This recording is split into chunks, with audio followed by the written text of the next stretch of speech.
દાતા civil hospital ખાતે દર્દીઓને સારવારને બદલે બહાર રેફર કરાતા હોવાના આક્ષેપ સાથે હોબાળો કરવામાં આવ્યો।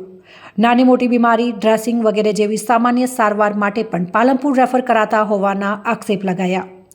ગાયનેક ડોક્ટર ગેરહાજર રહેતા સફાઈકર્મી, સ્ટાફ નર્સ દ્વારા ડિલિવરી કરાતી હોવાના પણ ગંભીર આક્ષેપો।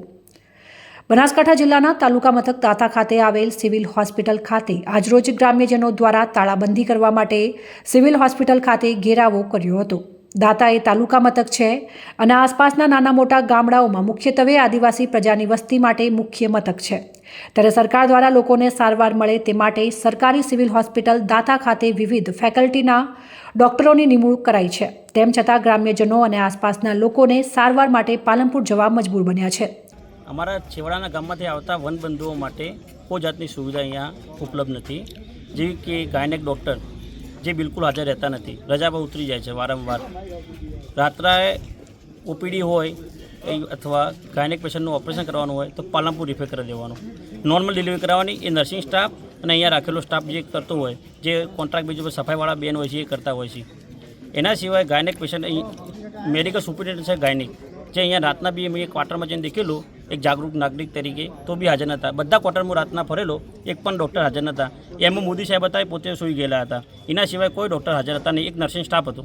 એના માટે આજે અમે વનબંધુઓ સાથે અહીંયા આવ્યા છીએ। તમે હમણાં ડૉક્ટર સાથે મળ્યા, શું વાતચીત થઈ ડૉક્ટર જોડે તમારી? ડૉક્ટર જોડે વાત થઈ, ડૉક્ટર જો રિપોર્ટ માગે, ડૉક્ટર ઊભા થઈને જતા રહ્યા। તમને કોઈ જવાબ નહીં આપ્યો? જવાબ આલ્યા પણ જે ઉપલબ્ધ જવાબ હોય ઉપલબ્ધ જવાબ આલીને ચાલતા થઈ ગયા। તમે ડૉક્ટર જોડે કઈ માંગણી કરી હમણાં? હમણાં માગણી કરી કેટલી ઓપીડી થાય છે, એનઆઈસીયુ પેશન્ટ કેટલા છે, આઈસીયુ તો અહીંયા ઉપલબ્ધ નથી, પણ ECG રિપોર્ટ, બીપી રિપોર્ટ કે બધા રિપોર્ટ જે કરતા હોય એ મશીનરી મને ટેસ્ટ કરીને બતાવો કે સાહેબ બધા થાય છે કે નથી થતા, અથવા તો એ માગણી કરી હોય નવા બગડેલા હોય તો નવા મશીનનો રિપોર્ટ બતાવો। લોકોને કેવી મુશ્કેલી પડે છે સારવાર ના મળવા કારણે? સારવાર ના મળવાના કારણે લોકો અહીંયા ગરીબ પરિવારના લોકો આવતા હોય છે, નાના ખેડૂતો આવતા હોય છે, એ અહીંયા આવે છે, ચક્કર આવતા હોય તો પાલનપુર રિફર કરી નાખે।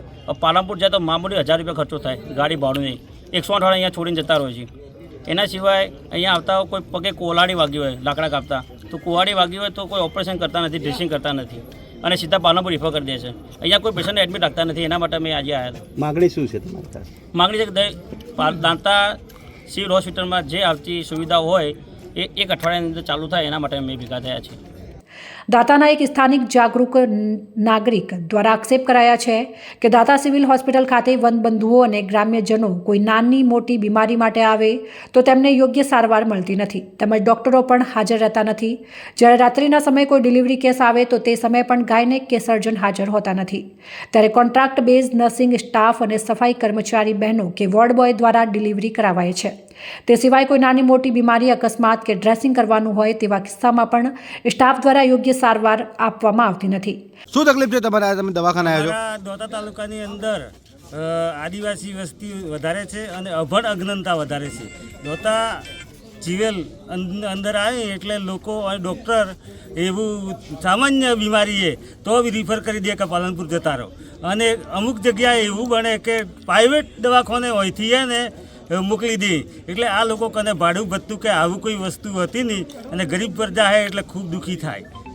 આજે શું માગણી હતી તમારી? આજે ડૉક્ટર જોડે અમારી માગણી હતી કે ગરીબ પ્રજા છે અને એમને અહીં આવે તો સારવાર સારી થાય, એ માગણી હતી, પણ ડૉક્ટર અમને કોઈ વાતચીત કરી નહીં, ઊભા થઈને ચાલતી પકડી દીધી। અહીંયા કેટલાક એવા પણ દર્દીઓ છે જે છેલ્લા 13 દિવસથી હોસ્પિટલમાં એડમિટ છે।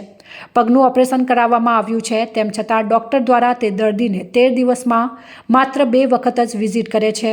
ત્યારબાદ ડૉક્ટરે દર્દીઓને પોતાનું મોં પણ બતાવ્યું નથી। જુઓ શું છે દયનીય દર્દીની હાલત। તમારું ભાઈ? જોગાભાઈ, કેટલા દિવસથી તમે દાખલ છો? 13 દિવસમાં ડૉક્ટર તમને કેટલી વાર દેખવા આવ્યા? 2 દિવસ જ દેખવા આવ્યા? એના પછી દેખવા નહીં આવ્યા ડૉક્ટર? તો કોણ આવે સારવાર માટે? બહેનો આવે। નાની મોટી બીમારી માટે હવે પાલનપુર સિવિલ ખાતે રેફર કરાય છે। ત્યારે પ્રશ્ન એ છે કે સરકાર દ્વારા ઊંચા પગાર આપીને ડૉક્ટરોને જનસામાન્યની સારવાર માટે રખાય છે, તેમ છતાં જો સામાન્ય જનતાને પ્રાઇવેટ હોસ્પિટલ કે મોટા શહેરોમાં રિફર કરવા પડે તો પછી ડૉક્ટરોની નિમણૂક અને તેમને અપાતી નિવાસ વગેરેની સ્ટાફ ક્વાર્ટરની સુવિધાનો શું મતલબ? આ વિશે હોસ્પિટલના સુપ્રિન્ટેન્ડન્ટને પૂછતા તેમને કંઈક આવો જવાબ મીડિયા સમક્ષ આપ્યો હતો। હા જી સર, આજે આ લોકો ગ્રામજનો દાંતા રેફરલ હોસ્પિટલમાં રજૂઆત કરવા આવ્યા છે, શું રજૂઆત હતી એમની? ગ્રામજનોની અંદર કાલે સોશિયલ મીડિયામાં એવો મેસેજ ફરતો હતો કે અહીંયા કોઈ દરેક જાતની કામગીરી થતી નથી અને એ રિલેટેડ અહીંયા કંઈક તાળાબંધીનો ને એવો પ્રોગ્રામ કરવાનો હતો. એટલે એ રિલેટેડ અમે અહીંયા અત્યારે એમને બધા આગેવાનો અને બધા રજૂઆત કરવા આવ્યા કે અહીંયા કંઈ કોઈ જેટલી કામગીરી થતી નથી. એટલે મેં એમને જણાવ્યું કે આ CSC એ 24/7 ચાલુ કન્ડિશનમાં જ છે અને અહીંયા બધી જ પ્રકારની સુવિધાઓ, બધી જ પ્રકારની સર્વિસ આપવામાં આવે છે. દરેક ડિપાર્ટમેન્ટની gynaec, orthopaedic, ophthalmic, dental department, paediatric department બધું જ કાર્યરત છે અને બધા અને લગતા સ્પેશિયાલિટીઓને અમારા ગવર્મેન્ટના નોર્મ્સ પ્રમાણે, ક્રાઇટેરિયા પ્રમાણે જેટલી કામગીરી CSC લેવલે કરવાની હોય એટલી સંતોષપૂર્ણ રીતે થાય છે. એટલે અમને કઈ રીતની આ વસ્તુ કીધી છે એ કંઈ ખ્યાલ આવતો નથી, છતાં બી અમને સંતોષકારક જવાબ આપેલ છે. લોકો શું રજૂઆત કરવા આવ્યા છે? લોકો એમ કહેતા હતા કે અહીંયા કોઈ પ્રકારની કામગીરી થતી નથી. બરાબર છે, તો અમે એમને કીધું કે બધી જ કામગીરી થાય છે, તમે રેકોર્ડ જોઈ શકો છો, તમે અંદરના પેશન્ટો જોઈ શકો છો. એટલે એ વાતમાં કંઈ તથ્યતા લાગતી નથી. સાહેબ, કેટલાક લોકોનો આક્ષેપ હતો કે ડૉક્ટર હાજર રહેતા નથી. રાતના સમય પર ડૉક્ટરો પોતાના હોસ્પિટલ તો છોડો પણ ક્વાર્ટરમાં પણ હાજર રહેતા નથી. એ વિશે આપનું શું કહેવું છે? ડૉક્ટરો અહીંયા ઓન કોલ હાજર જ હોય છે. ઇમરજન્સી ડ્યુટીની અંદર સ્પેશિયાલિસ્ટ ડૉક્ટરોને મેડિકલ ઓફિસરો દ્વારા જે કોલ કરીને જે લોકોને ડૉક્ટરની સારવારની જરૂર હોય એ પ્રમાણે સારવાર આપવામાં આવે છે. સમગ્ર દાંતા તાલુકામાં બે મહત્વના ગામ છે, દાંતા અને અંબાજી. જ્યાં દાંતા એ આદિવાસી વિસ્તાર ધરાવે છે તો અંબાજી ગુજરાતનું સૌથી મોટું યાત્રાધામ છે. તેમ છતાં મેડિકલ જેવી પાયાની સુવિધાઓથી હજી પણ વંચિત છે. નાની મોટી બીમારી માટે પણ જિલ્લા મથક પાલનપુર દર્દીઓને રેફર કરવામાં આવે છે અને કેટલાક કેસ તો ભૂતકાળમાં એવા છે કે જે રેફર કરાતા સમયે દર્દીઓ કાં તો પોતાનો જીવ ગુમાવ્યો છે અને અતિ ગંભીર હાલતમાં પાલનપુર હોસ્પિટલમાં પહોંચતા હોય છે.